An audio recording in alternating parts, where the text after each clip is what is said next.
The road that GPS refuses to map, locals avoid it. They call it Limestone Cut on county maps, but no map app will take you there. Not in daylight, not at 3 in the morning, not even if you stand at the mouth of the lane with full bars and beg your phone like a superstitious traveler. The line of asphalt slips off Route 27 near the Ohio River, just past a caved-in orchard and a billboard for a roadside Jesus that no longer stands. In person, the turn is ordinary. On a screen, it is missing, as if the road and the world had decided to keep a small secret between them. Before we begin, tell me where are you listening from and what time is it there? This is in southeastern Ohio, down in Gallia County, where the hills go soft and the river carries towboats like patient thoughts. The year was 2022, late September. Goldenrod along the guardrails. Soybean fields gone the color of toast. I drove there on a Friday after work because a listener named Thayer Lorne had written to me with a subject line that felt like a dare. The road your GPS refuses to map. Locals avoid it. Please come before the county pours gravel again. Thayer was not a crank. She taught second grade in a brick school with a playground that leaned into a sycamore's shade. She coached a Lego league. She used the word prudent in a way that made you want to be. Her email listed dates and names the way people list ingredients. 2 wrecks in 2 years, 1 missing signage, 1 strange call to the sheriff's office just after midnight in late June. She did not say haunted, she said wrong. I left Columbus at 4:30 with a thermos of coffee and a box of gas station crackers and the kind of optimism you only get on a 2-lane in fall. South on 23, east on 35. The sun slung low behind me, the way good music hides its effort.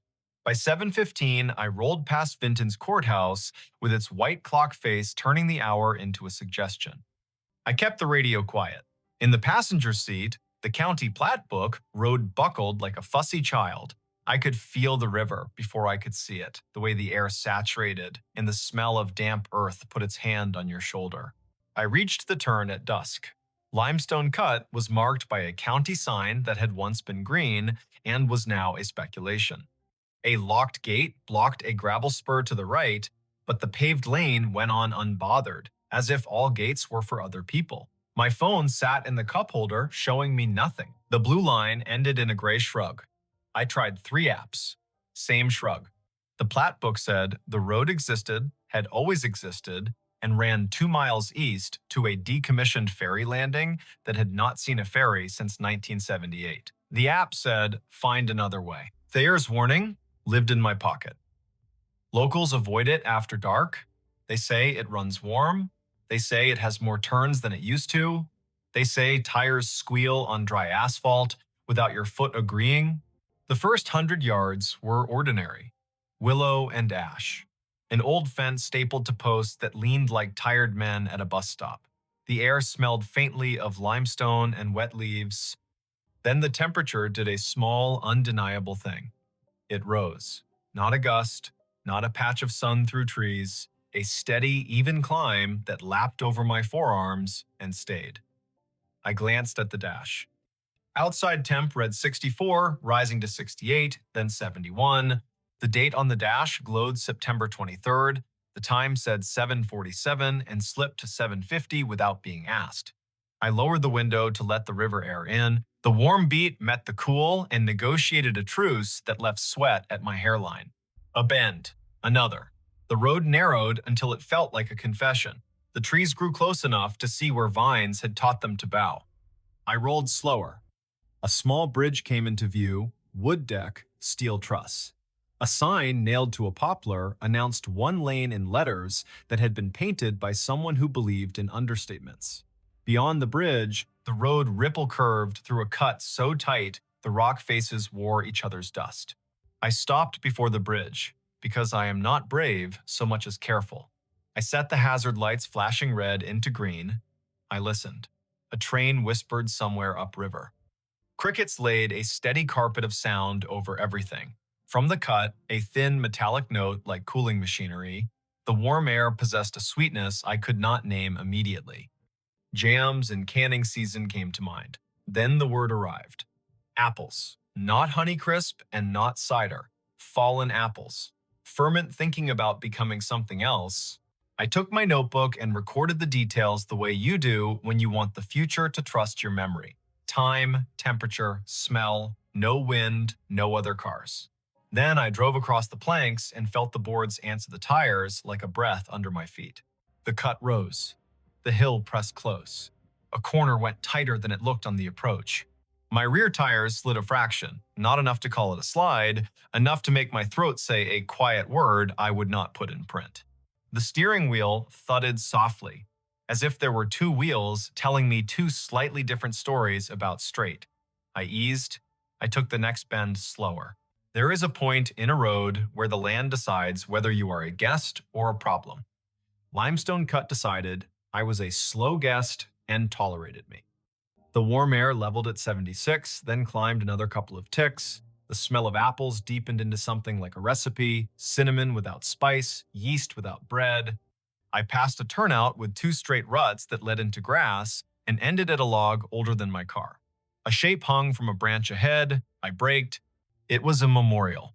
Crossed from cedar rails wired together, silk flowers that had learned to be brave in rain, photos in a sleeve of plastic tacked below a name printed on glossy paper. Mireille Pasque, 19, a date in October 2020. Below it, a line her father must have chosen, the road that brought you home. I got out.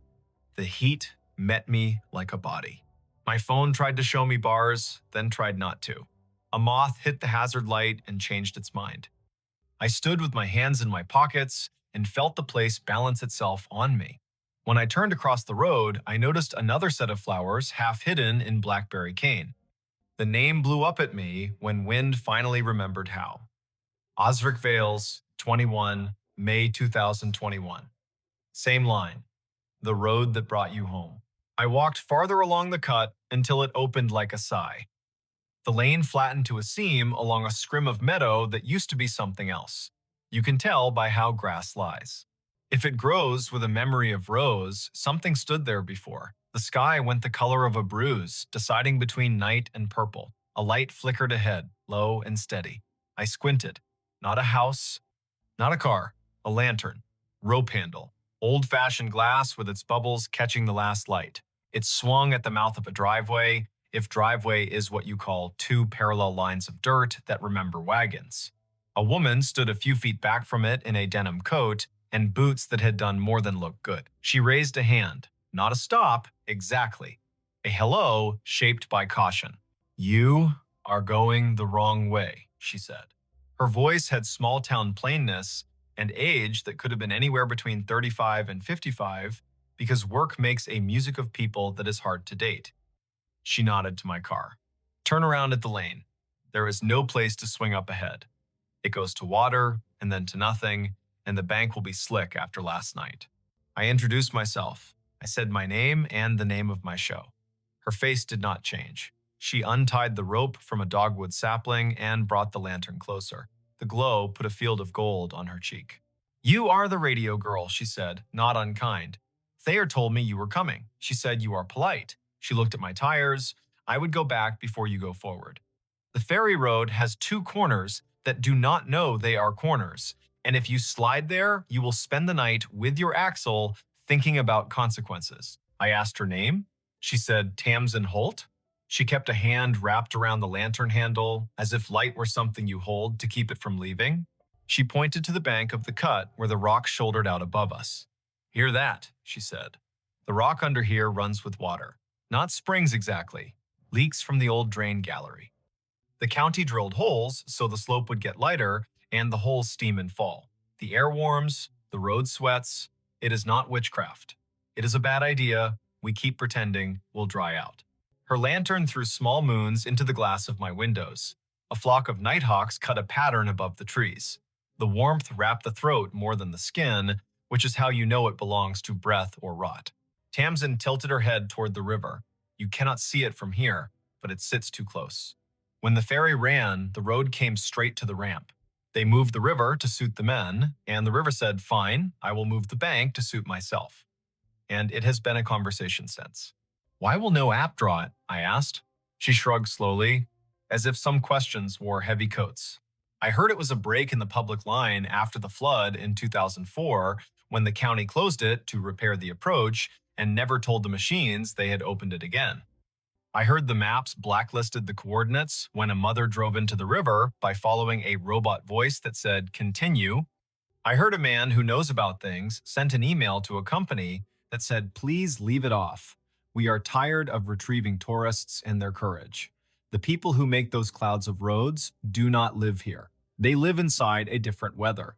Her hand flicked lightly at the memorial. Myre was my niece. Osric was her friend. They swung through here in a rain they thought would stay light. One slid, then the other came to help and turned around on land that looked like land and was not. The bank changes in a storm. The river is a liar that tells the truth when it feels like it. We stood with our feet on a road that wanted to be water. Time thinned. The lantern made a small island. Crickets sang as if the night were not worried about us at all. Thayer told me, "Locals avoid it," I said. Tamsin laughed once, a dry wire of a laugh that had carried heavier things. Locals avoid it when they are smart. Some are not smart all the time. Sometimes I am not. Sometimes I stand at the ferry mark and listen to the buckles tick when the night cools them and tell my mother out loud that it is time to put the kettle on. She died 2 winters ago, and still I tell her she put 50 years into this hill. The hill speaks her name when the wind is slow. You will make a story and it will be tidy, and the road will keep doing what it has done since horses learned to trust it. It will take what you said on it if you hurry. I asked if I might walk to the landing with her. She considered my shoes and the angle of the hill and the slick of wet in the lantern's light. She nodded once. We left the car with hazard lights, confessing my bad choice to whoever came next. We walked with the lantern and our breath and the warm in our faces until the dark gave us what it was holding. A low lip of concrete with bolts that had once held a chain, a post with rings that had carried ropes heavy with river. The river itself turned its blank face up and said nothing. Across the water, 3 lights ran tin-tin along a ridge. Behind us, the hill kept its gravity like a rule book. Tamsin set the lantern on the ramp and crouched. "See here." She pointed with a patience that came from knowing a place by its mischief. The asphalt meets the pour with no shelf. In summer, fine. In rain, gone. The silt builds a veneer. Your tire thinks it is road, your foot thinks it is time to turn, then you are signing a form you do not remember. She stood, the lantern painting the underside of her chin. You will want to say the road is cursed. It is not. It is low. There is a difference. Low places keep things. Heat, fog, news. People's stories when they cannot carry them anymore. This one keeps a kind of warmth that does not belong to weather. It comes from the hill and the old galleries drilled in 1952 when the county had money from a federal thing and men believed rock would behave. Rock behaves like a teenager with a kind heart. It tries until it does not. We walked back, not slow and not fast.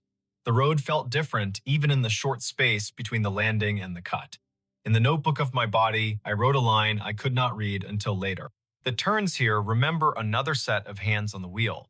I had the sense, foolish but insistent, that there are more curves than there used to be, and that the road will add one for anyone who comes distracted. At the car, Tamsin lifted the lantern again and said the thing I had not wanted to hear because it was the only thing that mattered. Do not publish the directions.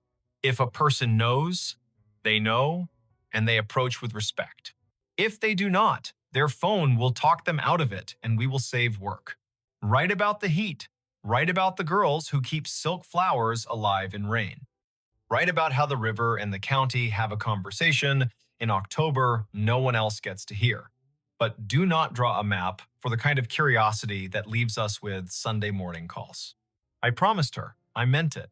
She nodded, then lifted the lantern to her face and blew gently so the flame leaned and stood again. Then she said the softer thing that made me like her. If you need to end your story, end it with a sentence that knows how to sit down. The road is still here without your sentence. I will walk it tomorrow with my sister and tell her about the way our mother scolded mud. That will be the end that matters. We said goodnight the way people say it when they know they will see each other in a grocery aisle soon enough. I turned the car in a careful crescent and returned over the bridge that knocked the tires politely 3 times. At the first straight stretch, I stopped and turned off the engine and the lights and sat in the dark, letting the warm air forget me. The smell of apples and limestone and old rain moved through the open window like a slow parade. Far off, a coyote made a cracked sound and then decided not to continue. I wrote in the notebook by the dash light. 8:54, 75 degrees, crickets, no wind, one moth, determined. On the way back to Route 27, a truck came around the curve with someone from here at the wheel. He lifted two fingers from the top of the wheel in that rural benediction, eyes steady. I answered in kind. We passed without incident. My phone found a signal and rushed to tell me things I did not need. I turned it face down. The river kept its counsel. I stayed at a motel with a door that opened to the parking lot and a shower that sprayed like a hose with a grudge. At 11, I lay on the bed and listened to the highway need the night. I dreamed a dream that did not need translation. I drove the road in June in a rain that put a lid on the world. I felt the turn that did not know it was a turn. I saw silk flowers underwater moving like they were alive. When I woke at 3, the room was hotter than it should have been. I set the thermostat down, it huffed, I opened the door, and the night came in like medicine. In the morning, I met Thayer at a diner with a pie display that could make you forget your name. She wore a sweater with elbows that had done more thinking than most elbows. She brought a paper yard sale sign with a hand-lettered arrow pointing left. She set it on the table next to the sugar caddy as if it were a relative. When the waitress poured coffee, Thayer said, "We used to put these at the turn because apps would not, and people would stop right there in the lane with the river in their trunk. The county asked us not to. Said it increased liability. Now we wave and we hope." "You saw Tamsin." "I did," I said. "She told me not to draw a map." "Good," Thayer said. Her mouth set around the word like a decision. I asked about the calls to the sheriff's office. She had copies. Public record after someone redacts the parts that hurt, one at 12:04 a.m. in late June. A voice breathing hard. "Can you send someone to the ferry road? I do not know if I am on a road." The operator asked for cross streets that did not exist. A second call at 12:12. Same number, a different voice. "We got her. We need a tow, not an ambulance. No injuries. No one drinks on a Thursday in this county, not like that." Thayer told me stories that were not mine to take without permission. The woman at the landing had taught Sunday school for a decade and could thread a needle in a moving truck. The boy in the BlackBerry cane had planned to enlist and then to come home. The ferry used to carry school buses and funeral processions, and once, in 1964, a parade float for the county queen when the bridge upriver closed for repairs. The operator had a name like a hymn, Dolan Pike. He took quarters with a smile and never wrote them down, and the county forgave him because he put back the difference out of his pocket at Christmas. At noon, I drove back once more because leaving is easier if you say the goodbye that feels like a choice. The day stood warm, even without the night's peculiar swell. The cut reflected a brightness that made the dashboard look cleaner than it was. I idled by the memorials, rolled down the window, and said the names out loud once each. Myray, Osric. The air did not change. The river kept the same tone of voice. A kingfisher strafed the bank and laughed meanly at an idea it did not respect. At the leveling in the trees, a county crew had set cones. 3 workers stood with a clipboard, a shovel, a rope to measure where the bank thought it should be. One of them wore his safety vest open, and the white undershirt said he had been at it since 7. He pointed at the asphalt and drew an invisible curve in the air, as if to show the piece of road how to round itself properly. Another squatted and peeled brittle weeds from a crack like string cheese. The third looked up when I slowed. He lifted a hand, the rural benediction again. I could not tell if he was welcoming me or telling me to go around. I went around. I kept the tires on the places that saw tires last time. You want a reason a road does not show up on a phone? Choose one. Bureaucracy, liability. A digital map made by a company that is afraid of being named in a lawsuit cannot afford local color. A dataset that drops a line because a county closes a gate for a week, a volunteer editor who got spooked, or the oldest reason, Because the people who live there asked, and the people who make maps sometimes listen. Here is the part you can keep if you are the kind of person who needs a rule. If locals avoid a road, do not decide you are immune to their reasons because you are careful. Be careful at the places where land forgets itself. Warm air on a cool night means a stone or a story is breathing, and you should give it room. If a turn looks straighter than it is, it belongs to water or to someone else's memory. If you smell apples on limestone in September where no orchard stands, that is the hill reminding you this was a farm before your car was an idea. I drove away before dark because I had promised. The two-lane lifted me back toward the highway like a kind hand on a back. The plat book lay open to a page that showed a thin, gray line stopping shy of the river. I did not pencil it in. Some lines stay honest by remaining incomplete. Months later, when the episode aired, people wrote to tell me about roads in their own counties that maps pretend not to know. A road in Vermont that snowplows leave until last and hikers take in June only. A road in East Texas that turned to soap in rain and led to a bridge a paper mill had once owned. A road in western Pennsylvania that slid a few inches each season until the houses leaned into one another like a wedding party after the toast. None of them wanted directions. Most wanted me to say out loud the thing they already believed. A map is a promise made by someone who cannot know your exact night. I went back in winter. The river carried skim ice, and the air had lost interest in warmth. Limestone Cut breathed only rock, careful and slow. The memorials wore new ribbons that made color out of gray. Tamsin's lantern hung from a nail in her shed, unlit but ready. I parked on the turnout and watched for a long minute. No cars, no lights. Only the slow heave of a place that will outlast the names you put on it. If you ever find yourself at a turn your phone refuses to bless, do this. Put the device in the glove box, roll down your window, call the place by the names you were given by people who have rinsed dishes there. Listen for a warmth that belongs to stone or rot or story. Ask if you are a guest or a problem. If the answer takes too long, turn around, go home. Let someone else keep the road for you until you've earned it. Limestone Cut still runs from 27 to the water. Mireille and Osric still own two small pieces of shoulder where silk flowers learn new weather. The ferry still waits in the old bolts when fog pulls the river toward the bank. The apps still refuse, which feels like respect finally performing something like wisdom. The locals still avoid it after dark, and you can call that superstition if you want. I call it the way people learn to live, with a story that does not need their approval to keep going. Wherever you are, whichever hour you gave to this, hear this as you put the kettle on or slip your keys into a dish. A road can be true and not be for you tonight. Let that be a comfort and not an insult. The land does not need your footsteps or your tires to remember its lines.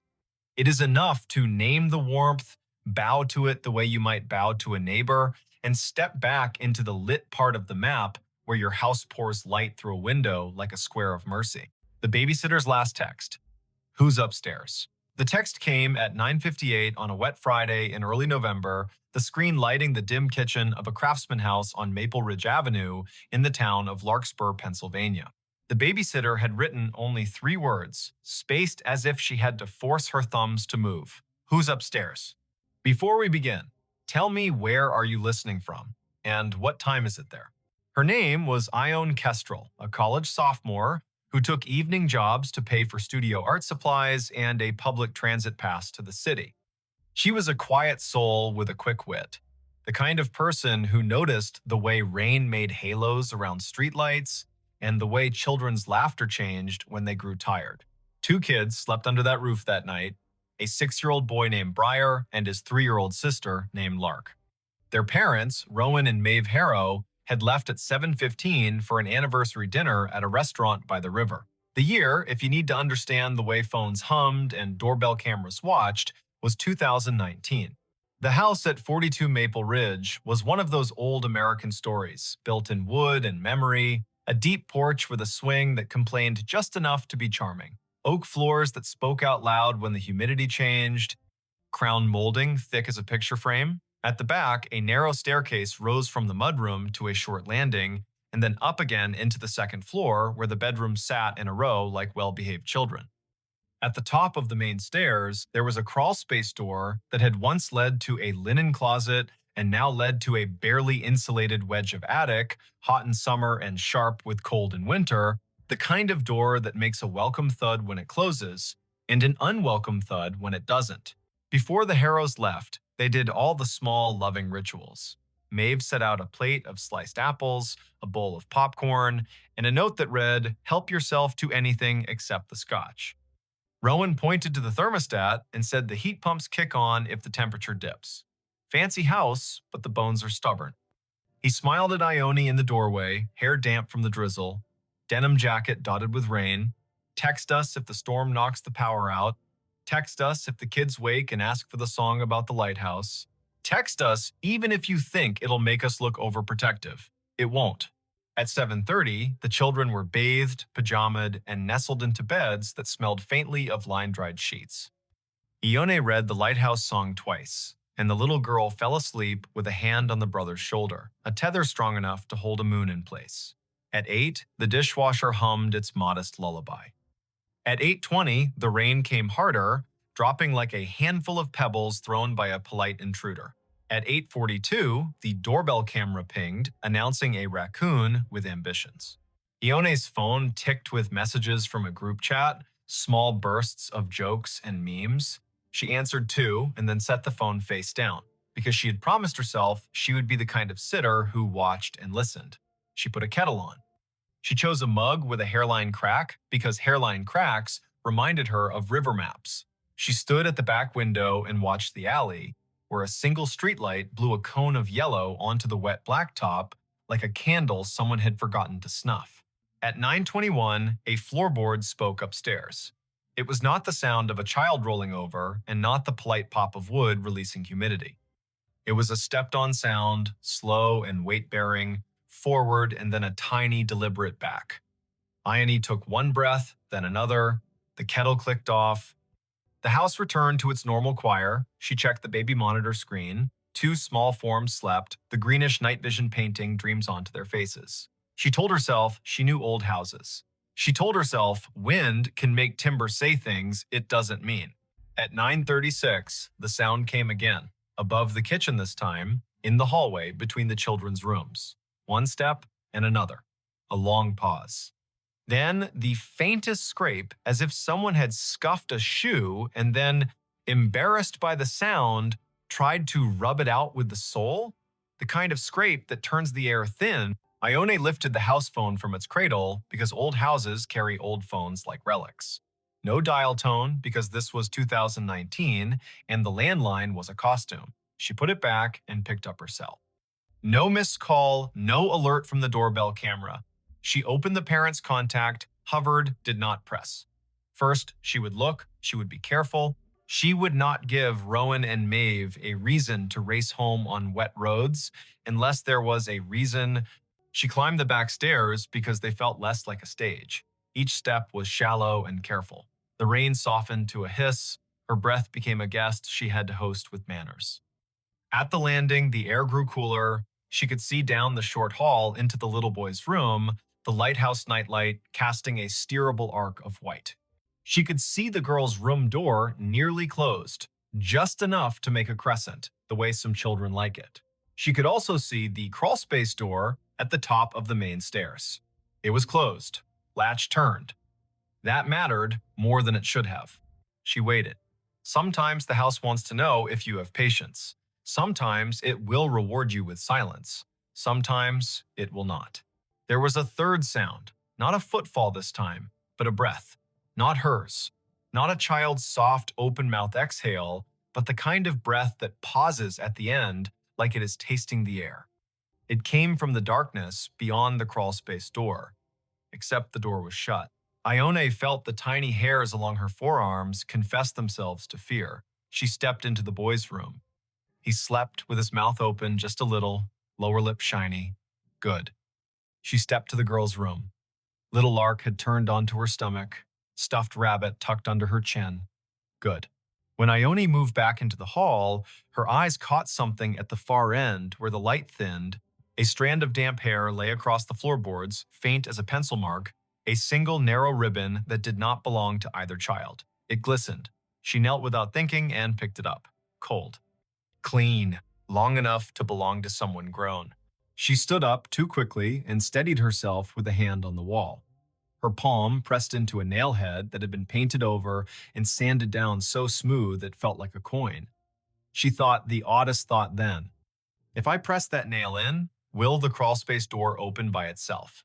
She smiled at herself because fear makes even introverts dramatic in their own skulls. She returned to the back stairs, slow and exact, and only when she reached the fourth step from the bottom did she glance at her phone. The time read 9:58. The text she sent herself, as if letting the words exist outside her head could make them smaller, was only 3 words. Who's upstairs? She meant to send it to Rowan, she meant to send it to Maeve, she meant the message as a half-joke with a serious underlayer. But the thumb that had learned to move fast learned the wrong dance. It went to her friend in the group chat, and by the time she realized, the message had already become a tiny flare in half a dozen pockets around town. Her friend replied with, "What are you doing?" and also joking, right? And also put them on speaker. Ione did not reply. She set the phone on the counter face up this time. She took the largest knife from the drawer and then immediately put it back because knives are not courage and courage is not noise. She chose instead a heavy flashlight from the mudroom shelf, the kind that doubles as a hammer. She clicked it on. The beam carved a clean white tunnel along the baseboards. She moved to the bottom of the main staircase now because if fear wants you to circle, wisdom wants you to cross. The newel post was worn as a handshake, family photographs climbed the wall. A wedding photograph near the bottom showed Rowan in a blue suit and Maeve in a dress with sleeves that looked like light. Higher up, a picture of Briar in a lion costume, nap-flattened mane, grinning with the sincerity only a 6-year-old can manage. Above that, near the top, a framed landscape. The glass reflected the flashlight beam like a lid. Halfway up, she paused. There was that breath again. Not a cough, not a snore. A breath like someone who had been holding still too long and had to remind their body to keep doing the automatic things. The sound came from beyond the last step, in the shadow to the left, where the crawlspace door Saturday. It was closed, latch turned. She aimed the beam at the brass. The metal showed a fog that had not been there a minute ago, condensation, from a mouth that had exhaled near it. She kept her own mouth shut because you cannot take breath back once it is out. The latch moved. It moved too gently to be gravity. It made the tiniest metal-on-metal sigh. Then it stilled, as if the person behind the door had realized they had announced themselves and decided to pretend nothing had happened at all. Ione's voice, when it came, was not loud. It was firm in the way a music teacher's voice is firm when she asks a child to stop tapping the desk with a pencil. I'm a babysitter. The police are on their way. If you are a neighbor who has made a mistake, this is your chance to leave without me seeing your face. If you are not a neighbor, this is your chance to decide to be one. Nothing moved, but the house did a small thing then. It clicked. A sound traveled through the baseboards from kitchen to parlor like a cricket chirp. The refrigerator compressor had kicked on. The world had not narrowed to only this door. She stepped higher. She brought the beam closer to the latch. She did not touch it.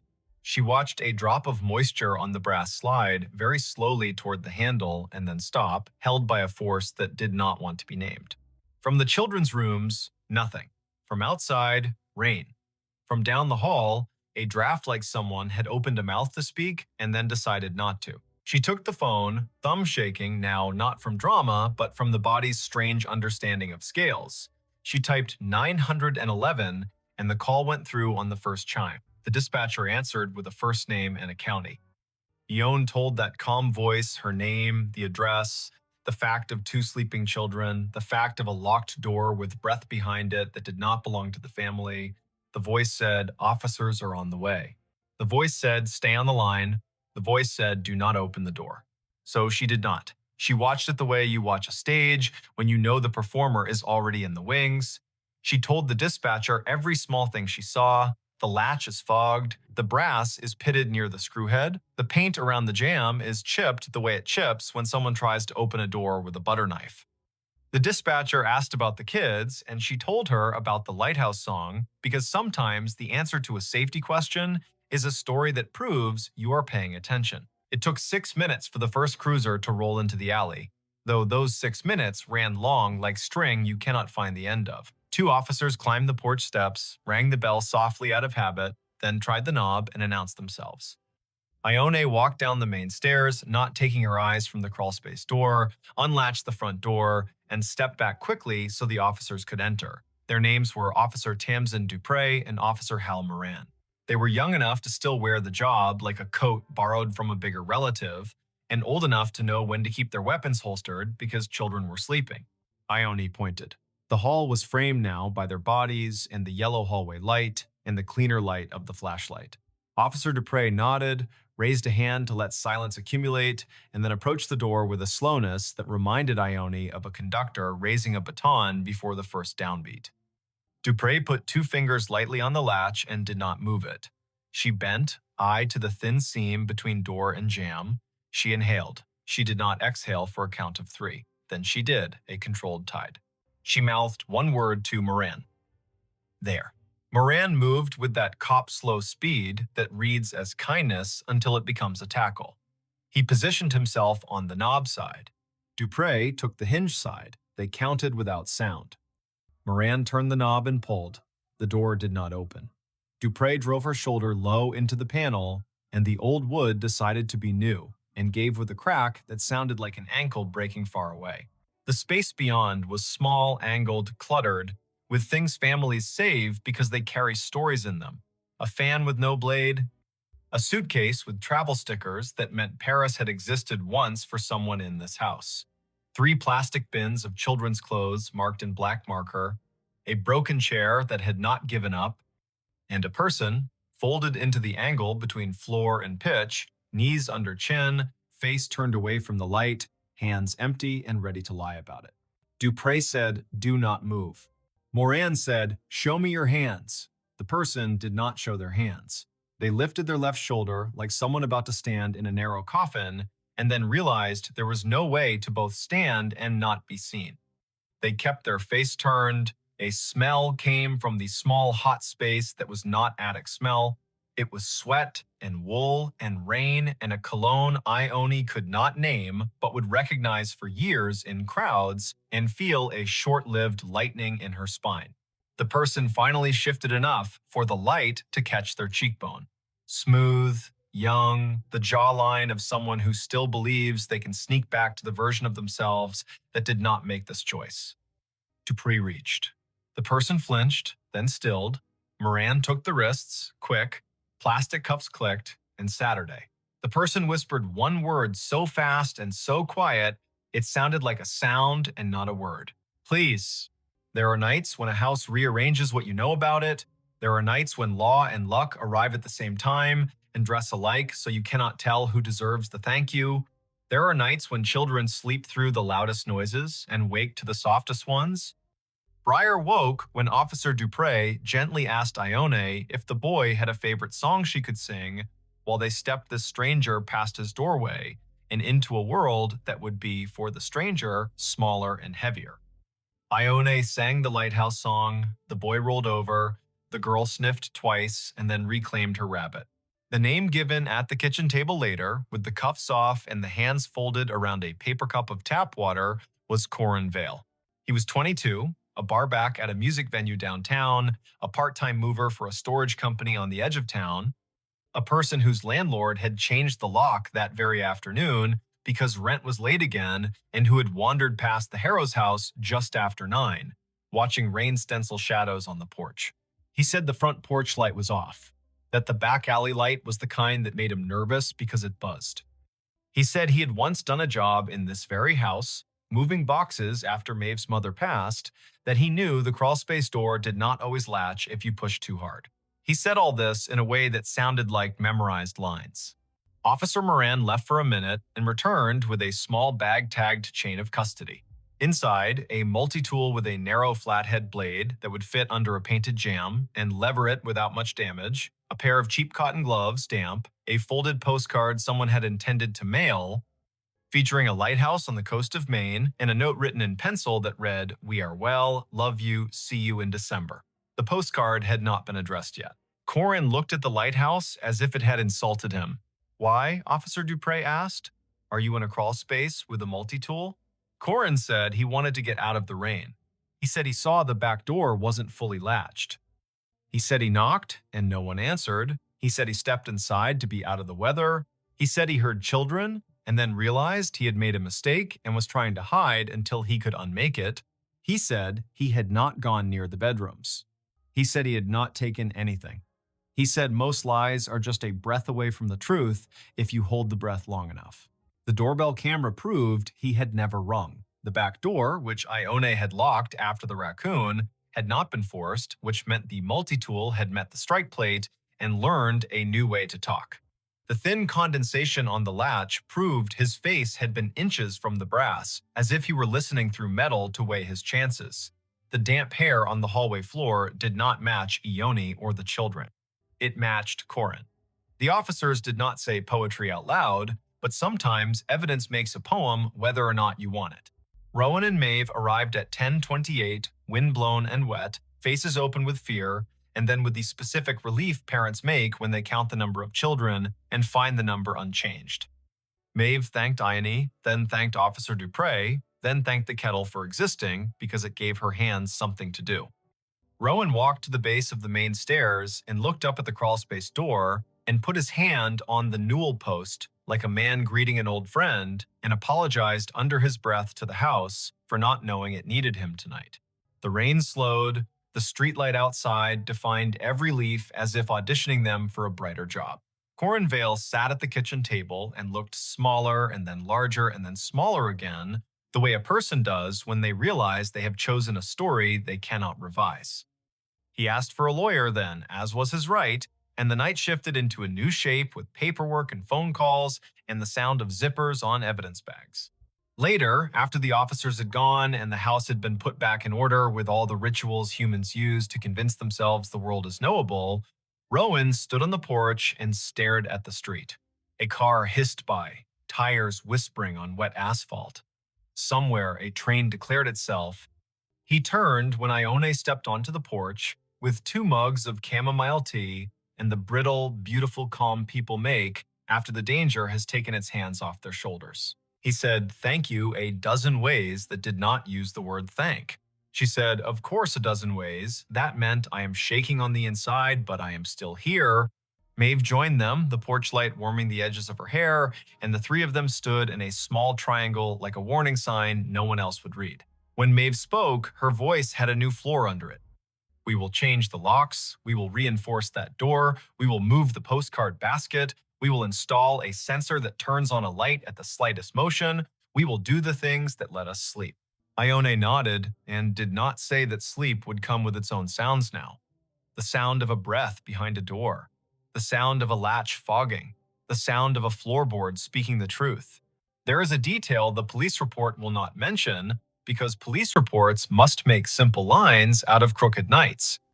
At 9:59, after sending the text to the wrong chat and before calling emergency services, Ione leaned her forehead against the cool plaster of the stairwell for the space of 1 heartbeat. She whispered something that was not quite a prayer and not quite a promise. Okay, if someone is up there, I will not be the person who opens the door and invites them in. I will be the person who names the danger out loud. Sometimes that is the whole difference. Not bravery that charges, but the steadiness that refuses to be tricked into being polite to danger.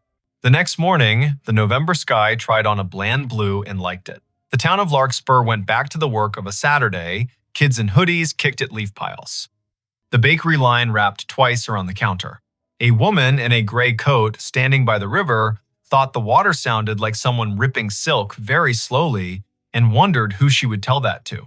Ione slept past noon and woke to a peanut butter text from Maeve, which read in that shaky grammar of gratitude, Come by for dinner anytime. And also, I found your denim jacket on the porch swing. And also, there will be pie tonight if you want pie." She smiled and answered with too many thank yous and one yes to pie. She showered longer than she needed to, stood still in the water in a way that made time into a warm curtain, then dressed in gently clean clothes that smelled like detergent and a future. When she stepped outside, the air had that crisp, crisp edge. That means the first hard frost has already visited and left behind a postcard of itself on every windshield. Maple Ridge Avenue looked like an old movie taught to speak color. She walked past houses that had their curtains open a little wider than usual, past neighbors who held eye contact just a second longer, the way people do when the story has almost become a myth and they want to remind themselves it is still shaped like a person. On the Harrow's porch, there were new screws in the latch. The crawlspace door upstairs had a length of wood screwed diagonally across it like a stern eyebrow. A small motion sensor had been installed in the hall. It blinked a polite green and then went to sleep. The kids were in socks, sliding across the floor, laughing the laugh that children make the morning after a storm when the yard is new again. Rowan handed Ione a slice of apple pie on a paper plate and said again what he had said the night before, but with the daylight, making his voice warmer. "You kept your head, you called, you stayed steady." That is the whole job sometimes. We will tell people that part when we tell them the story. Not who he was, not what he said, not the smell. We will tell them you named the danger and didn't let it decide your speed. The town told the story in its own ways. The newspaper, which had been saved from extinction by a stubborn editor named Lita Quinn, wrote a piece with the careful headline, "Babysitter's Quick Thinking Leads to Arrest in Overnight Burglary Attempt."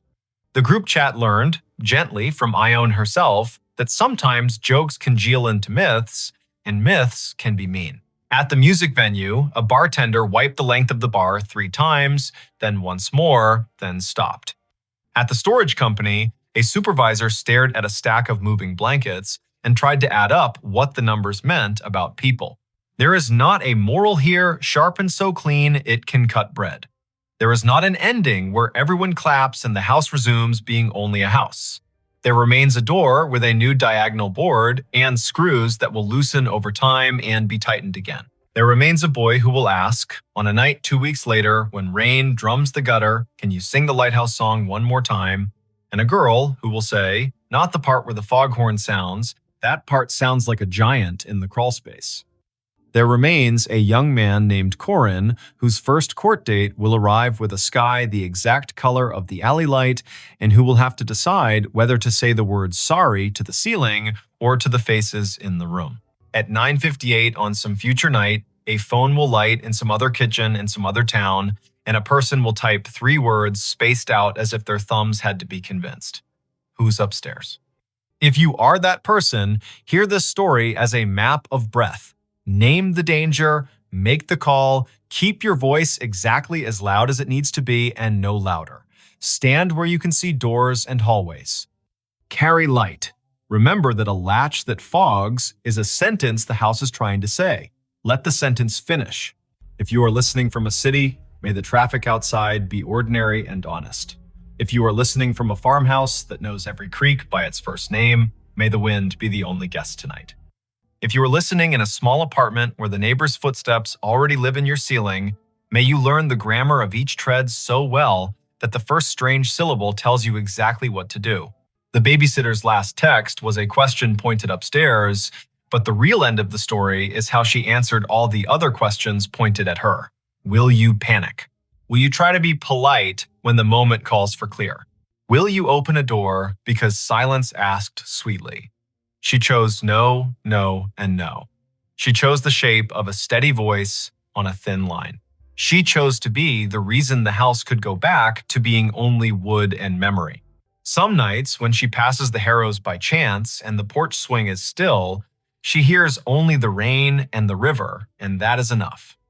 Some nights, she hears the old door upstairs settle as the heat kicks on and thinks, with a small smile, that even a house can be taught to breathe more quietly.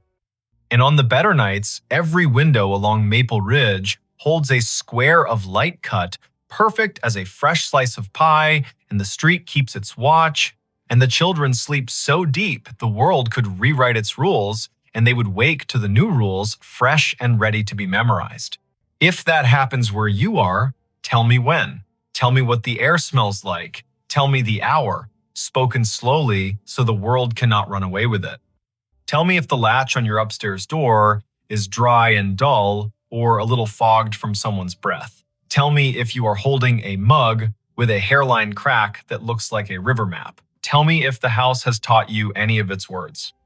And if your phone lights at 9:58 and the message reads as simple and terrible as a knock, remember the kitchen in Larkspur and the steady girl in the denim jacket, and say out loud to no one and to everyone, not tonight, not on my watch, not in this house. He found a staircase in the lake it still goes up. He saw it when the wind fell off and the lake lay down like glass, a sudden stillness that made every shoreline detail stand at attention. The afternoon sun had taken a step toward evening, yellowed and steady, and the north cove of Lake Lanier went calm enough to show the bones under it. He cut his aluminum skiff to idle and drifted toward the pale shoulder of exposed clay. There, not random at all, a run of stone steps pushed up from green water and kept going into nothing the shore could explain, even and true, as if they still believed a front door was waiting at the top. Before we begin, tell me where are you listening from and what time is it there? This was late September 2022, after a summer of stingy rain and long afternoons when the heat felt like it had signed a lease. The lake sat northeast of Atlanta, a blue map of drowned hills and red clay coves, and that year it had read its gauge and decided to show some of what history had asked it to forget. Foundations revealed themselves like old teeth. The ghostly lanes of a two-lane road slipped out of the murk and pointed nowhere. Between Bald Ridge and the mouth of 6 Mile Creek, a staircase announced itself and waited for a person with the right kind of attention to see it. Riven Kettering had that kind of attention. 38. A carpenter and part-time rescue diver who liked small engines and the honest work of making broken things carry weight again. He lived in a rental off Pilgrim Mill Road with a dog who had taught herself to sleep through sirens. He was not a romantic, not really. He was the kind of man who listened to what a hinge said when it wasn't being looked at. The lake had been a job and a solace for him since he moved down from the foothills of Tennessee a decade earlier, and on afternoons like this one, he took his old skiff out to idle over the drown. The staircase began 3 steps below the surface, pale rectangles set into the clay, then climbed above waterline, slick with algae, where yesterday had touched and left. 12 risers showed drop. They marched up the bank as if they had no intention of stopping, then continued past where stone ended, the air holding their measure with a confidence that made nothing in Riven's head feel quite steady. He nosed the skiff forward until its snub bow made a soft knock against the lowest dry riser. The hull and the stone talked for a second, low and hollow. He stood, keeping knees loose, eyes at a level where you can decide a thing without pretending it's not, pretending you first. The steps were fieldstone set into a poured bed, careful work from when hands were steadier because nothing had asked them to type yet. He could see where the mortar had let go, hairline by hairline, and where a leaf had chosen to become fossil rather than compost. He stepped out. The rock took his weight with a small, agreeable groan. He climbed, counting aloud the way you do when a rhythm wants to prove it's a law. 7, 8, 9. A wet line at his ankles where he had waded the shallow to push the skiff in. 10, 11, 12. He stopped where stone ended. The sidewalls rose one more course and then gave way to air. Ahead of him, nothing. Above him, more nothing. And yet his right foot, when he slid it forward with the caution of a man who had once fallen through a rotten porch and did not intend to audition for that pain again, found resistance. Not stone, not water. Not empty. A density like stretched cloth, like cold-pressed sugar, like a stare that remembered itself and refused to forget just because the lake had been told to be a lake. He drew his foot back, scalp prickling, breath in a pocket he didn't want to open too fast. He looked around to see if anyone else had been presented this joke. No one. In late September, A Tuesday can make a cove your private chapel. Far out, a pontoon boat moved like a floor with music on it. Closer in, a blue heron had made the stump of an old post into a claim. Riven set his palm above the end of the stone into the air where a banister would be if someone had finished the thought. He felt nothing until he pushed a hair past what he thought was safe. Then he felt a boundary, the exact height of a handrail in a code book he could recite. He smiled despite the way his heart had decided to pick up the tempo. Something here hadn't drowned entirely. Something here had decided to keep going up. He does not scare fast, Riven. He is a man who has gotten into dark water at night, kindly, and come back calmer for it. But he respects a place with a memory. He went back down the 12 risers and climbed into the skiff and sat with his hand on the tiller and let the lake tell him if it wanted him to be braver than his grandmother would approve. The wind was a rumor now. On the far shore, a transformer hummed with the stale sweetness of electricity. He turned the motor off and drifted with his fingers brushing the gunwale and felt for the old current under the new. A loon called once out in the main channel, the syllable bending toward a kind of loneliness that doesn't need an audience. Riven looked back at the steps. The air above the 13th riser shimmered, a trick of light or a rule he hadn't been told yet. He swore softly in the old way that buys you permission to try again. He pulled the skiff onto the red bank, tied it off to a scar of root, and went back up the 12. He did what his hands knew to do. He turned a coin on its edge and rolled it along the last stone. When it tipped forward into air, it did not fall. It sat against nothing, as if pressed to a glass he could not see. He slid it forward with one finger and felt it drag over an edge. He slid his boot after it and met a tread that had weight. He put his full foot down and his bones agreed that physics had not been insulted, only invited to a different kind of party. He brought the other foot up. He stood on the 13th step of something that existed without confessing to the eye. He took one more. 14. He stopped. He is not a fool. He turned to look at the lake, which does not care if you find it holy or treacherous, so long as you understand which mood it is in. The cove held its breath. He stepped backward down the 2 air treads with a caution that felt like a prayer you say without agreeing you're saying it. He stood again on stone that had no arguments and breathed the kind of breath that renters of boats make when the motor coughs once and then forgives you. Lake Lanier carries stories the way clay carries footprints. Old towns lie under it, old churches, the ghost lanes of old Federal Road. People will tell you about a stalled truck on a fogged bridge and a handprint on the back window after, about divers who won't go down a second time because they looked through a school of crappie and saw a porch swing move. Some of that is what happens when humans leave water to be the keeper of their history. Some of that is people being lonely and needing their fear to wear a costume. Riven carried none of those stories in the silly way.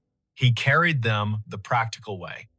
He knew people had been told their land would drown for the good of cities they would never see, and some of those people had said their names into the bank and put rocks one on another to make the land remember. He went home with the staircase in his notebook and in his knees. He did not say the shape of it to the bartender at the place on Brown's Bridge, who called everybody chief. He did not post a photo because the lake punishes people who turn it into spectacle. He slept badly and woke before his alarm and made coffee meaner than necessary and drove back with a coil of thin rope and a chalk box and the tape measure he used when perfection had to be part of the bill. Morning Lake, blue as breath. The skiff skittered over wind ruffles and slid into the cove willing. He tied a chalk line at the last stone and played it out up the air, marking nothing with blue dust that caught in nothing and hung there like a trick. He laughed once, quietly. He measured riser height with the tape and found consistency that would have made a county inspector nod. He tied a loop in the rope and lowered it down the near face of the steps. The loop sat against an invisible edge and held, not tight, not loose, as if politely told to wait. Half an hour went by that way. Numbers, angles. The carpenter in him building a drawing that would keep his fear inside its lines. When he finished, he sat with his back against the sidewall and let his head find the cool of stone that had learned shade. The world stepped closer. From somewhere he could not triangulate came a sound that reminded him of a bicycle bell rung just once. In politeness, he stood. The sound did not come again. He walked down the 12 and waited on the shoreline while the lake decided whether to ignore him or to grant him more. A woman called from the top of the red bank. Riven looked up. She was tall and rangy, mid-40s, wearing the kind of straw hat that makes a person look like they know how to move in weather. She carried a camera with a strap that had been repaired twice and a notebook bulging with the kind of paper that did not come out of printers. She introduced herself with a grin that answered questions he had not asked. Mara Clary. She ran a small outfit that mapped drowned towns and grave relocations for counties that cared to admit their forgetting. She had a copy of the Army Corps' old charts and a habit of showing up where the lake loaned the present to the past. "I've been told you've got steps," she said, "and that they keep going up." He wanted to ask who had been talking. He wanted not to have his name in a stranger's mouth. But she put her hand on the sidewall like a careful person says hello to an old horse, and the way her face took in what she saw made him feel less alone in his own seeing. He nodded. He told her his name and the number of air treads he'd let himself trust. She whistled low. "Lanier tells on itself every few years," she said, eyes on the shimmer above the 13th. "But I haven't seen it do this. Fieldstone, that would have been a front walk probably. Or the stairs to a porch. You can tell from the way these aren't as steep as church steps. And there would have been a dog who slept halfway up until someone came home at supper." "Everyone says that about any porch," he said, smiling despite himself. "Only because it keeps being true," she said, and laughed like a sound the cove had missed. They measured together, she took photos, he held a stick out over the air risers and watched the end bounce against nothing. They left offerings the old way. He peeled the paper off a peppermint and set it on the third stone step. She untied a strip of blue cloth from her hat and tied it to the root that held his skiff's rope. The lake, if it acknowledged that at all, did not show it. She opened her notebook to a page where she had copied in neat letters the names and dates of households taken when the valley was flooded in the early 1960s.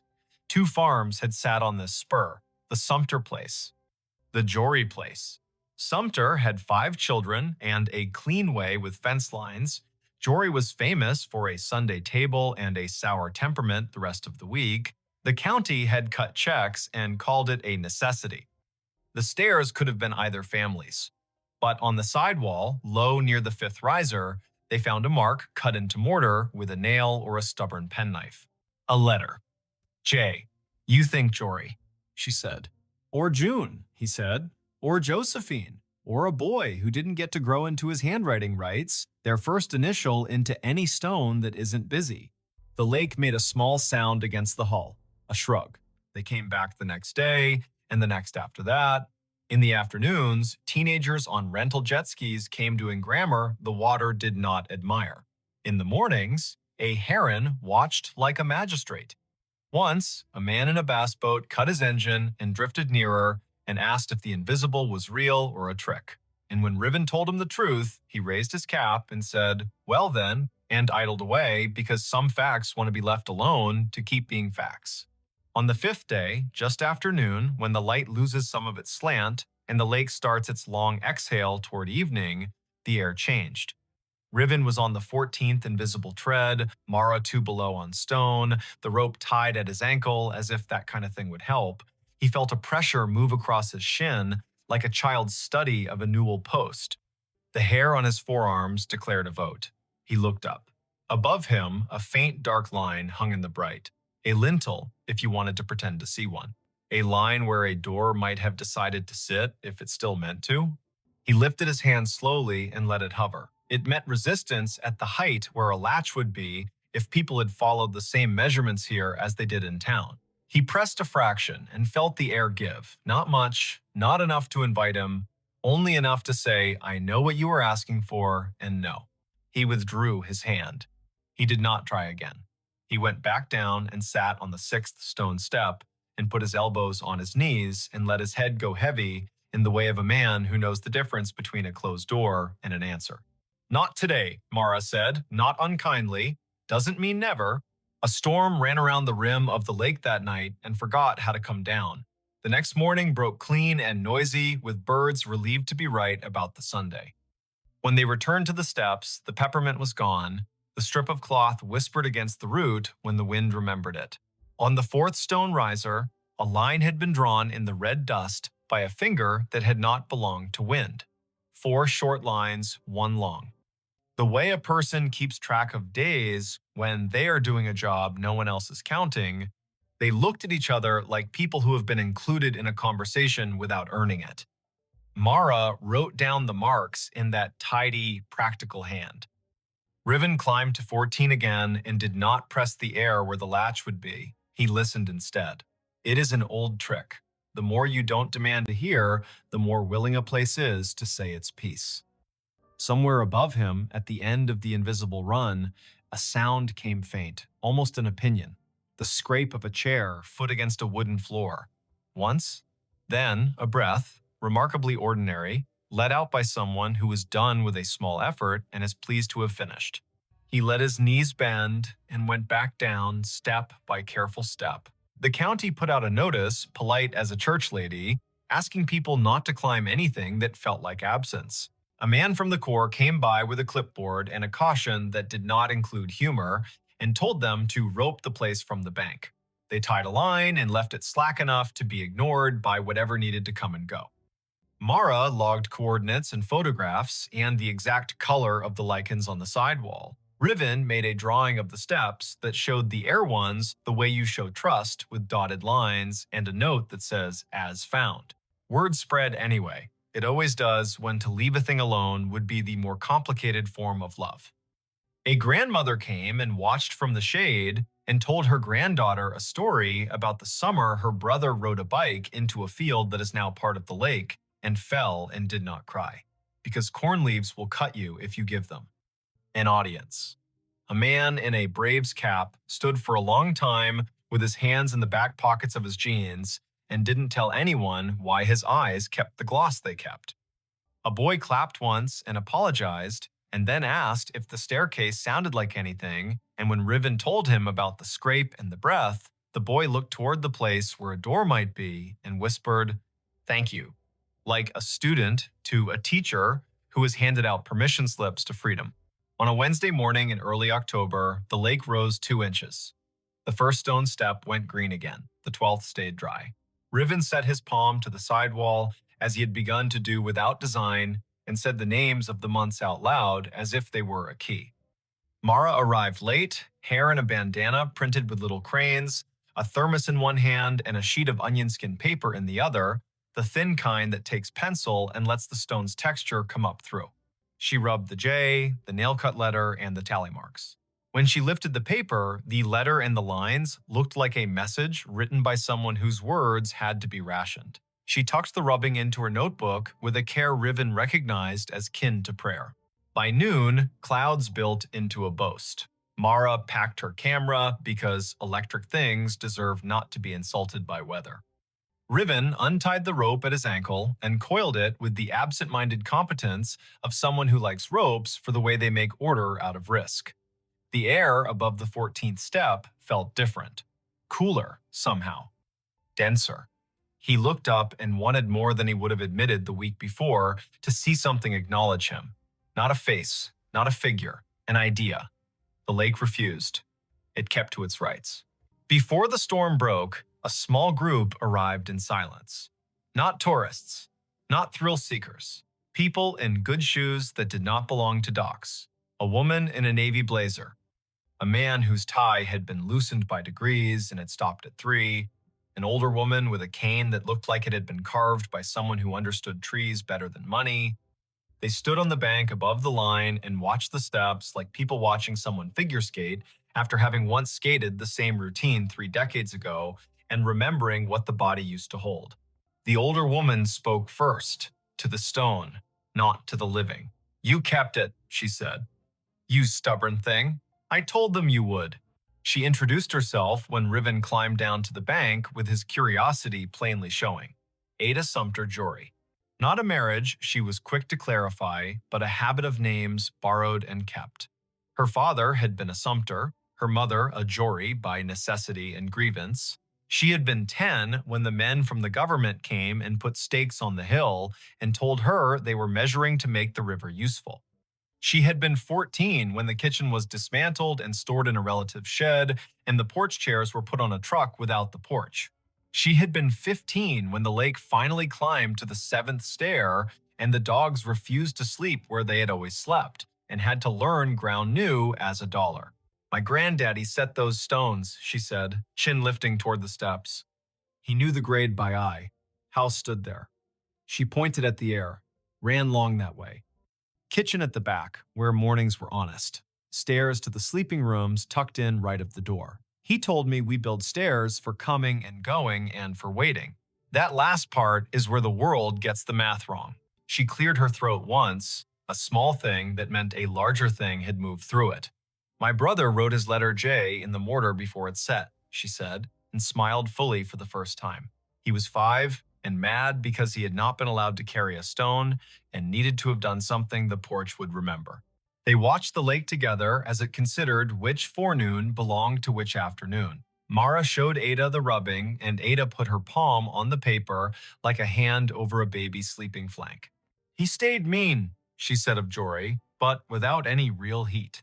But he loved that stare. Sat halfway up when he had nothing to do and the weather had nothing to argue about. Played that little bell you keep hearing because he liked the neatness of a sound that stops when you take your finger off it. The storm arrived, they covered what needed covering, the skiff rocked and complained, and then remembered it had been in worse moods and calmed. The rain washed the red dust off the risers and gave them back their gray. The air cooled like a head turning on a pillow to the comfortable side. Ada walked down to the second step and touched it like the forehead of a child with a fever breaking. Enough, she said to the rain, to the year, to the air that had learned to hold treads. In the weeks that followed, the staircase did what durable things do when they decide to belong to more than one story. It kept being itself. The lake rose and smudged the lower steps and then pulled back like a long breath returned. Riven kept coming because he had begun to like the feeling of leaving a place better than he found it by doing nothing but listening the way a well-made chair listens when a tired person sits. Mara wrote a piece for the County Historical Society that began with the sentence, "There are places we drown and places that refuse." Ada came twice more and told the stair her brother's best and worst. And once, on a bright Sunday, when the buzz of outboards sounded like cicadas pretending to be important, she brought a tin of biscuits and left one on the third step because her mother would have called it manners. On a morning in November, the air thin and brisk, frost like pale sugar on shaded clay, Riven came alone. The lake had taken back an inch, the first 2 steps glowed green. He stood at the foot and waited the way you learn to wait when you've been given more than you asked and are smart enough not to get greedy. The wind came off the water and put its fingers through his hair with a familiarity he hadn't earned. Above the 14th tread, the line where a lintel would be shivered and then settled. He put his hand out at the height of a latch and did not press. "Thank you," he said to nothing and to something. He went home and made lunch and fixed a neighbor's sagging cabinet and walked his dog in the long honey of 4 o'clock. He slept that night without the lake climbing the stairs of his thoughts. He dreamed he was sanding a handrail he could not see and woke with the particular ache in his forearm that tells a man he did a good day's work in the world that matters and the one that does not need him but lets him in anyway. If you go out to Lake Lanier on a fall day after a long dry, when the wind has the courtesy to lie down and let the surface polish itself, you can find the cove if you know who to ask and you promise out loud not to bring a ladder. The staircase will be there, stepping up from water into air with the patience of a body that has learned not to argue with time. You can put your boot on the 12th stone and your breath on your rib cage and decide if you will push your foot forward into the space where the 13th waits. If you do, it will hold. Not because wonder owes you, but because someone set a measure here with care, and because sometimes the world keeps an old promise in a new element. Say the year out loud when you find it. 2022. Say the place by its names, Lanier and the valley it drowned. Say the people if you know them. Sumter, Jory. Say the letter on the wall. J. Say the noise a bicycle bell makes when a brother likes attention and the porch has all afternoon. If you leave something, make it small. A ribbon, a peppermint, a finger laid gently in dust to make a line that will blow away with the next weather. Walk back down, let your knees do what they were built to do. Put your hand on the sidewall the way you would on a friend's shoulder when leaving them on their own porch in the dark to listen to the crickets. The staircase will keep going up whether or not your eyes can follow it. It will keep its measure in the air. The lake will rise and cover the lower treads and then fall back and confess again. Boats will hum. Herons will judge. A woman in a straw hat will rub letters onto paper, and a man with a dog who sleeps through sirens will coil rope and listen. And somewhere under the calm skin of the cove, where red clay holds onto everything it can hold, a front door you cannot see will stay shut and not unkindly, practicing the hardest kind of hospitality there is, offering you a way to ascend and a way to wait, and trusting you to know which one belongs to you today.